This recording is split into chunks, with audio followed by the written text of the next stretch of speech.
21절로 23절입니다. 마태복음 1장 21절로 23절 우리 한 목소리로 읽겠습니다.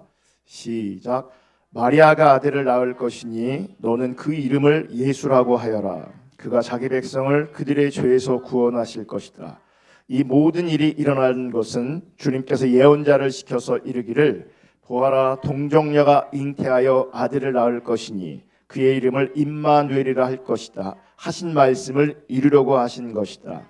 임마누엘은 번역하면 하나님이 우리와 함께 계시다는 뜻이다. 아멘. 여러분, 성탄의 은혜와 사랑이 여러분과 또 여러분 가정과 또 우리 교회 가운데 충만하시기를 주님의 이름으로 축복합니다. 오늘 목사님의 성탄절에 관한 글을 잠깐 소개하면서 설교를 시작하려고 합니다.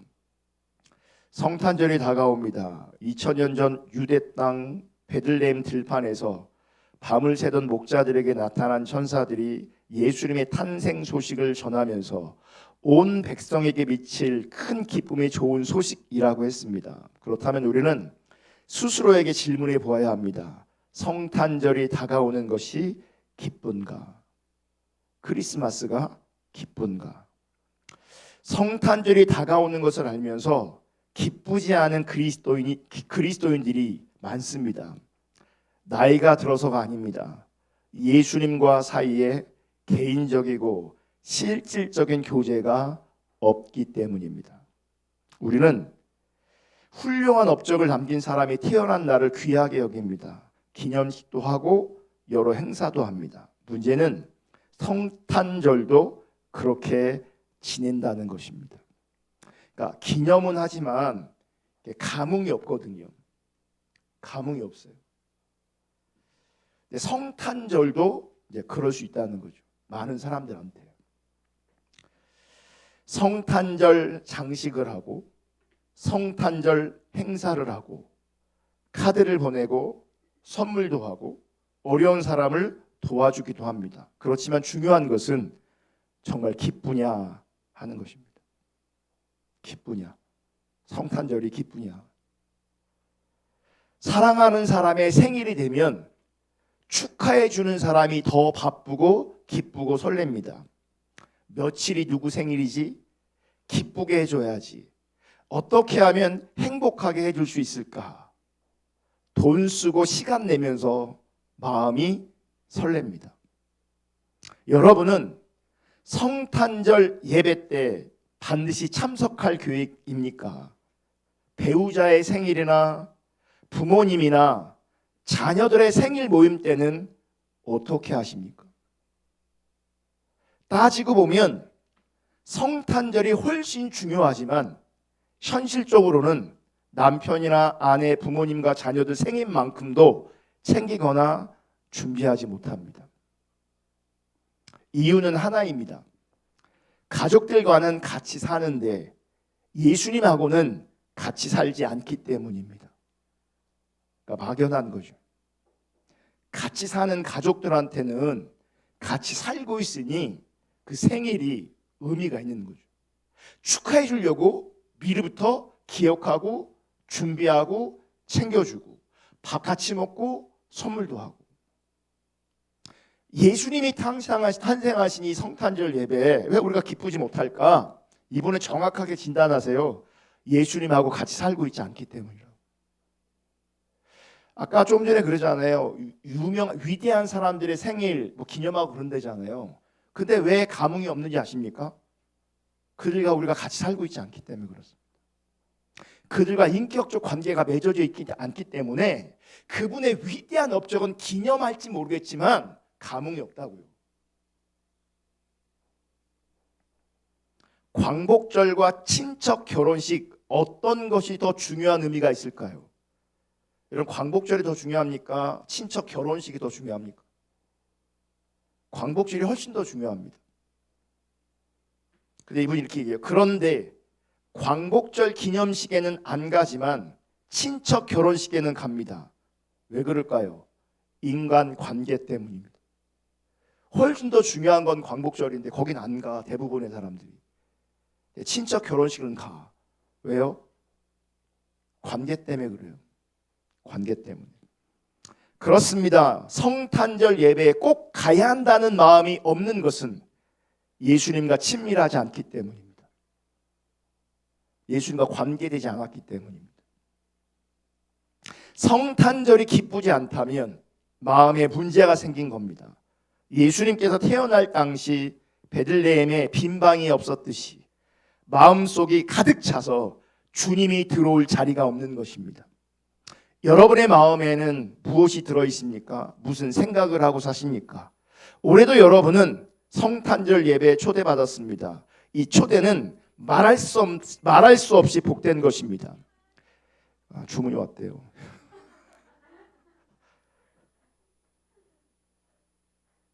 까먹었잖아요. 이 초대는 말할 수 없이 복된 것입니다. 들판의 목자들이 천사들로부터 예수님의 탄생 소식을 들은 것과 같습니다.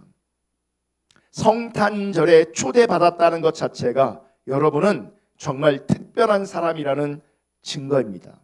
여러분, 성탄절의 기쁨을 달라고 기도하지 말고 예수님을 사랑한다고 고백해 보시기 바랍니다. 그러면 하나님이 여러분을 얼마나 사랑하시는지 알게 해주십니다.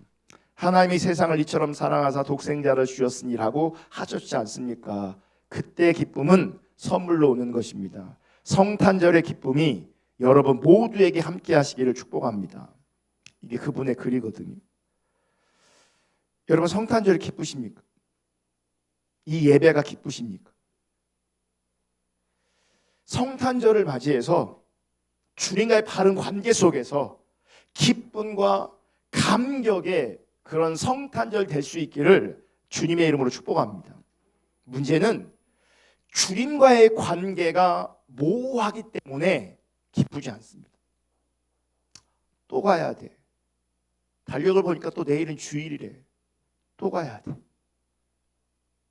왜 그런 마음이 들 수 있는가? 주님과의 관계가 모호하기 때문에 그래요. 왜 주님과의 관계가 모호할까? 왜 주님과의 관계가 실제이지 않을까? 고민해 봐야 합니다. 이번 주 수요일에 하나님을 경험하는 삶을 공부하면서 사랑의 단계에 대해서 같이 생각해 봤습니다. 1단계부터 10단계가 있지만 8가지로 설명합니다. 첫째부터 네 번째 거 제가 읽어드릴게요. 나는 그 누구도 사랑하지 않는다. 이런 사람이 있어요. 자기는 자기만 사랑해요. 다른 사람 사랑하지 않아. 두 번째, 나는 내 가족을 사랑한다. 나는 나를 먼저 사랑해주는 사람을 사랑한다. 누군가가 나에게 사랑해주면 나도 그를 사랑해. 네 번째, 나는 내가 사랑을 주면 나를 사랑해줄 사람을 사랑한다. 그러니까 이 1번, 2번, 3번, 2번부터 4번까지는요. 우리가 다 할 수 있는 사랑이고요. 대부분은 이런 사랑을 합니다. 내 가족 사랑하고 나를 먼저 사랑해 주는 사람, 나를 좋아해 주는 사람, 나를 환영해 주는 사람, 나에게 친절하게 대해 주는 사람 내가 좋아하죠. 더 나아가 내가 그를 사랑할 수도 있습니다. 또 더 머리가 돌아가는 사람은 내가 누군가를 사랑해 주면 저 사람도 나를 사랑해 줄 거야. 그렇게 관계를 맺어갑니다. 근데 5번부터 좀 어렵습니다. 하나님이 내 주위에 거슬리고 친근감을 주지 않는 사람들을 사랑할 수 있게 도와주셨다. 6번, 하나님이 내 지역사회 안에 살고 있는 사랑스럽지 않거나 나와 아주 다른 사람들을 사랑하는 방법을 가르쳐 주셨다. 7번, 하나님이 나로 하여금 죄 중에 살고 있는 사람에게 사랑을 보이도록 가르쳐 주셨다. 8번, 하나님이 내게 원수까지도 사랑할 수 있는 은혜를 허락하셨다. 여러분 5번부터 8번은요. 하나님의 은혜를 알고 하나님을 정말 사랑하는 사람에게는 5번부터 8번처럼 고백할 수 있습니다. 이 고백을 잘 보면 내가 그렇게 사랑했다라고 고백하지 않습니다. 하나님이 사랑하도록 은혜 주셨다. 가르쳐 주셨다.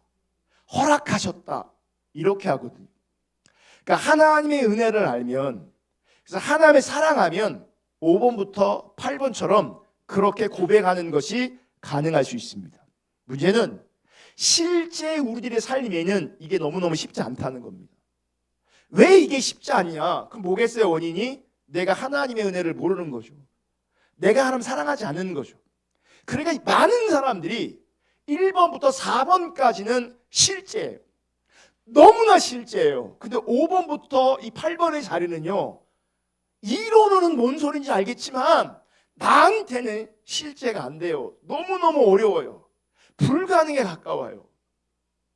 거슬리는 사람, 친근함을 주지 않는 사람, 사랑스럽지 않은 사람, 나와는 너무나 다른 사람, 더 나아가 죄를 짓고 있는 사람, 더 나아가 내 원수인 사람을 내가 사랑한다는 것. 여러분, 이거 불가능한 겁니다. 여러분, 거슬리는 사람 사랑하는 것도 불가능한데 원수를 어떻게 사랑합니까? 한 어머니에게 아들이 이렇게 얘기했어요. 어머니, 아마 천국에 아버지가 계실 거예요. 어머니, 아마 천국에서 아버지가 어머니를 기다리고 계실 거예요.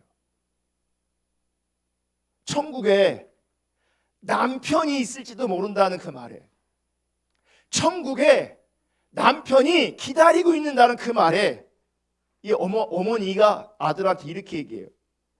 야야, 네 아버지는 천국이라면 나는 가기 싫다. 가기 싫대요. 좀 조심스럽지만 얼마 전에 전두환 씨가 죽었습니다. 많은 사람들이 그분은 지옥에 갔을 거라고 얘기합니다. 만약 여러분이 광주 민주화 운동에서 희생된 분의 유가족이라면 전두환이 천국 갔을지 모르겠다라는, 천국 갔다라는 그 얘기를 들으면 납득이 되겠냐고요. 이렇게 얘기할지도 몰라요. 전두환이 천국 갔으면 나는 그런 천국 안 간다. 어떤 유명한 목사님이 돌아가셨습니다. 그때도 이런 식으로 얘기했던 사람 되게 많습니다. 그분이 가는 천국이라면 나는 그런 천국 안 간다. 아무개가 누군가가 천국 갔다면 나는 그런 천국 안 가겠다는 겁니다. 대낮 음주운전으로 6살 아이가 죽었습니다. 그 6살 아이의 엄마는 청와대 국민청원에 이렇게 청원했습니다. 햄버거 가게 앞에서 대낮 음주운전으로 사망한 6살 아이의 엄마입니다. 가해자의 강력한 처벌을 청원합니다. 저는 이와 비슷한 상황에 있는, 이런 처지에 있는 어떤 분의 인터뷰를 들은 적이 있거든요. 그분이 울면서 떨리는 목소리로 저는 절대 용서할 수 없습니다. 저는 강력한 처벌을 요구합니다. 여러분, 나에게 상처 준 사람, 나에게 상처 준 사람과 함께 한다는 것, 함께 산다는 것, 같은 공간에 있다는 것, 같은 지역에 있다는 것조차도 굉장히 무섭고 고통스러울 겁니다. 가해자를 향해서 용서할 수 없으니 강력하게 그 죄에 대한 처벌을 요구하는 것은 어쩌면 너무나 당연한 겁니다. 여러분, 오늘 본문을 보시면 참으로 아름다운 고백이 나옵니다. 아름다운 말이 나옵니다. 22절, 23절 한번 다시 읽겠습니다. 다 같이 읽습니다. 시작. 이 모든 일이 일어난 것은 주님께서 예언자를 시켜서 이르시기를 보아라, 동정녀가 잉태하여 아들을 낳을 것이니 그의 이름을 임마누엘이라고 할 것이다 하신 말씀을 이루려고 하신 것이다. 임마누엘은 번역하면 하나님이 우리와 함께 계시다는 뜻이다. 여러분, 그거 아시나요? 이 아름답고 이 놀라운 구원의 말씀이 죄인에게 임했다고요. 죄인에게. 제가 아까 그랬잖아요. 보편적으로 우리는요, 거스르는 사람, 나와 다른 사람, 죄를 짓고 있는 사람, 더 나아가 원수, 나에게 상처 준 사람, 우리는 강력하게 처벌을 요구합니다.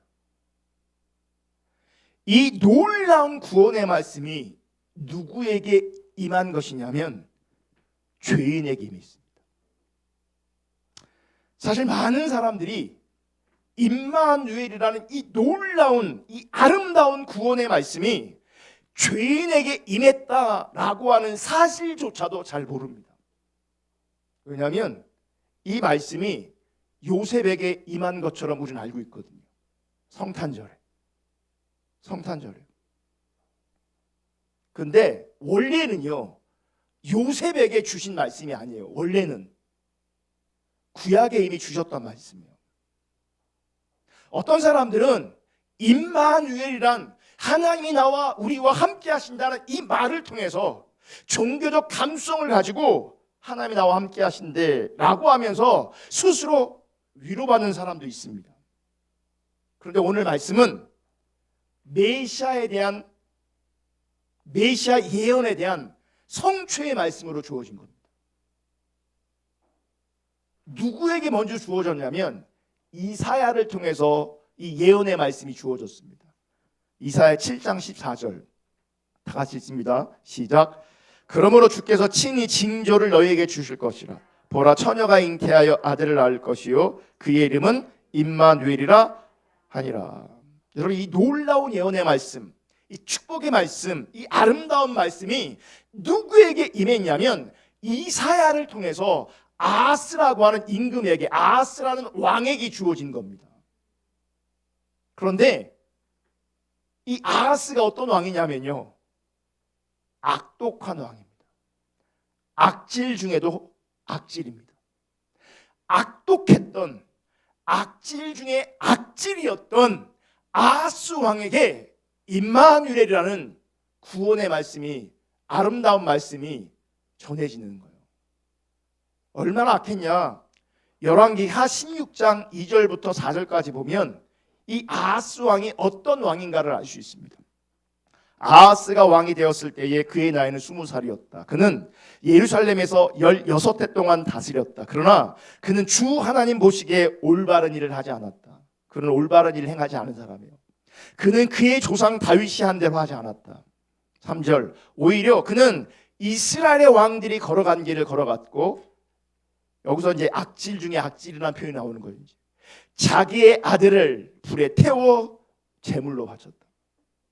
이것은 주님께서 이스라엘 자손이 보는 앞에서 쫓아내신 이방 민족의 역겨운 풍속을 본받은 행위였다. 그는 직접 산당과 언덕과 모든 푸른 나무 아래에서 제사를 지내고 분향하였다. 이방신을 섬기면서 누구까지 죽였냐면요, 자기 아들을 제물로 바쳐버렸어요. 어떻게 바뀌어요? 불에 태워버렸어요.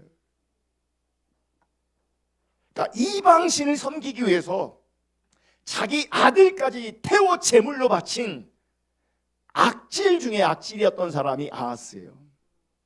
여러분, 이 예언의 말씀이 그냥 마태복음에 나오는 요셉에게 주어진 것이라면 이해가 돼요. 근데 왜 이런 악질 중에 악질인 아하스에게 이런 구원의 메시지가, 구원의 메시아에 대한 예언이 그에게 주어졌냐는 거죠. 훌륭했던 왕들이 있잖아요. 다윗도 있고 히스기야도 있고 요시야도 있는데, 그런 나름 훌륭한 왕들에게 이런 구원의 메시지가 전해진 것이 아니라 메시아에 대한 임마누엘, 하나님이 함께 하신다는 이 놀라운 아름다운 메시지가 왜 하필 아하스에게 주어졌냐는 겁니다.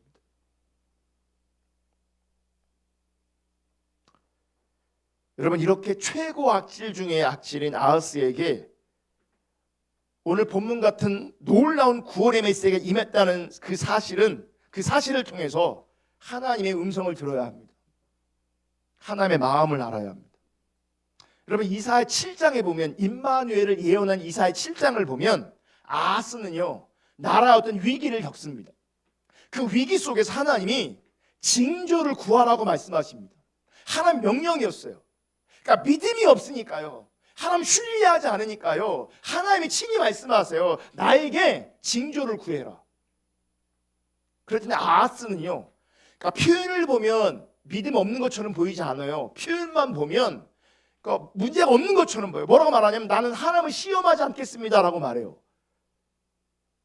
하나님은 나한테 징조를 구해라. 하나님, 저는 당신을 시험하기를 원하지 않습니다. 이렇게 말한다고요. 그러니까 표현적으로는 그렇게 잘못된 표현 같지 않지만 거짓이에요. 왜 거짓이냐면 하나님이 구하라는 징조를 구하지 않는 이유가 있어요. 그것은 하나님을 시험하지 않겠다는 신앙적 태도를 가진 것이 아니라 사실은 하나님에 대해서 1%도 신뢰하는 마음이 없었기 때문에 그래요.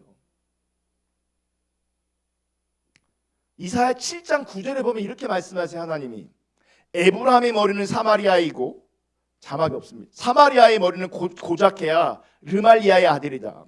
너희가 믿음 안에 굳게 서지 못한다면 너희는 절대로 굳게 서지 못한다. 이 얘기 왜 하신 줄 아십니까? 너희가 믿음 안에 굳게 서지 못한다면, 너희가 믿음 안에 굳게 서지 못한다면 너희는 절대로 굳게 서지 못할 것이다. 이 얘기 뭐냐면 네가 나를 신뢰하지 않는다는 거예요. 아하스에게는요, 하나님에 대한 믿음이 조금도 없었습니다. 그런데 그런 그에게 놀라운 예언의 말씀이 임하는 겁니다. 어떤 예언의 말씀이요? 임마누엘, 하나님이 우리와 함께 하신다. 여러분, 성탄의 축복이, 임마누엘로 오신 그 성탄의 축복이 울면 안 돼, 울면 안 돼 라고 하는 착한 어린애에게 임한 게 아니에요. 임마누엘이라고 하는 이 엄청난 은혜가 종교의식을 잘하는 이런 자에게 임한 게 아니에요. 임마누엘이라는 축복은 악질 중에 악질이었던 아하스와 다를 바 없는 이 땅에서 그 어떤 악당과도 견줄 수 있는 나 같은 죄인에게 임했다는 사실을 잊지 마시기를 주님의 이름으로 축복합니다. 왜 성탄절이 기쁘지 않을까? 왜 성탄절이 왜곡되고 왜 성탄절이 타락했을까? 자신의 죄인됨을 잊어버렸기 때문이에요. 자신의 죄인됨을 기억하고 있지 않기 때문에 그래요. 여러분, 내가 거스리는 사람입니다. 내가 누군가에게 볼 때, 누군가가 나를 볼 때, 하나님이 보실 때 내가 거슬리는 사람이고, 내가 친근함을 주지 못하는 사람이고, 내가 사랑스럽지 않은 사람이고, 나는 하나님과는 너무나 다른 사람이고, 더 나아가 나는 실제로 죄를 행하고 있는 사람이에요. 하나님 앞에서 악질 중에 악질, 죄인 중에 괴수인, 하나님의 원수인 것이 누구냐면 나라는 거예요. 나예요. 아멘. 이걸 알아야 돼요. 이걸 알고 있을 때에 임마누엘, 내가 너와 함께해 라고 하는 놀라운 구원의 그 놀라운 사랑의 메시지가 얼마나 위대한지, 그리고 얼마나 아름다운지를 알게 돼요. 그래서 내가 어떠한 존재인지를 알면 그분이 나를 위해 오셨다고 하는 것이, 그분이 나를 위해 죽으셨다라고 하는 것이 감격할 수밖에 없는 말이에요. 아멘. 아멘. 복음을 알면 주님 오심이 기뻐집니다. 주님 오신 이 날이 우리에게는 엄청난 날이 되는 겁니다. 이 날을 기념하여 우리가 할 일이 뭡니까? 주님 예배하는 겁니다. 감격하며 주님 예배하는 겁니다. 감격하며 주님 기뻐하는 겁니다. 그게 참다운 성탄절이죠. 왜 성탄절인데 애인이 없다고 마음이 쓸쓸해합니까? 왜 성탄절인데 외식하지 못한다고, 나들이 하지 못한다고 쓸쓸해합니까? 그건 비복음적인 겁니다. 그건 비성경적인 겁니다. 여러분, 나를 정확하게 아는 그런 은혜가 있어서 하나님의 크신 은혜와 사랑을 그러므로 깊게 묵상함으로 말미암아 정말 감격 크리스마스 될 수 있기를 주님의 이름으로 축복합니다.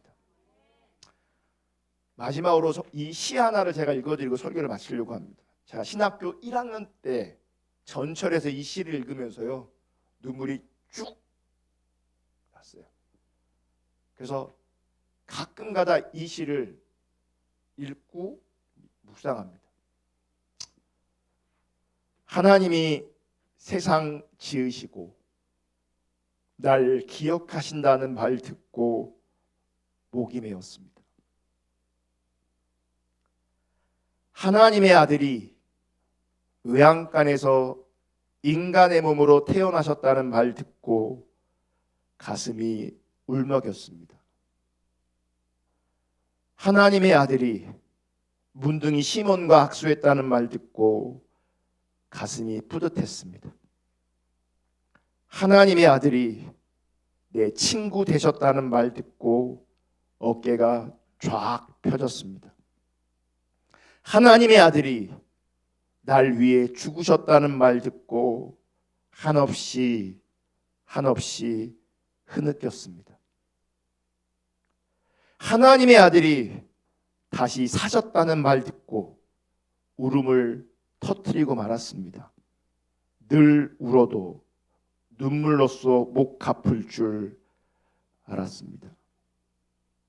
이 감격한 마음, 이 제목이 감격시대거든요.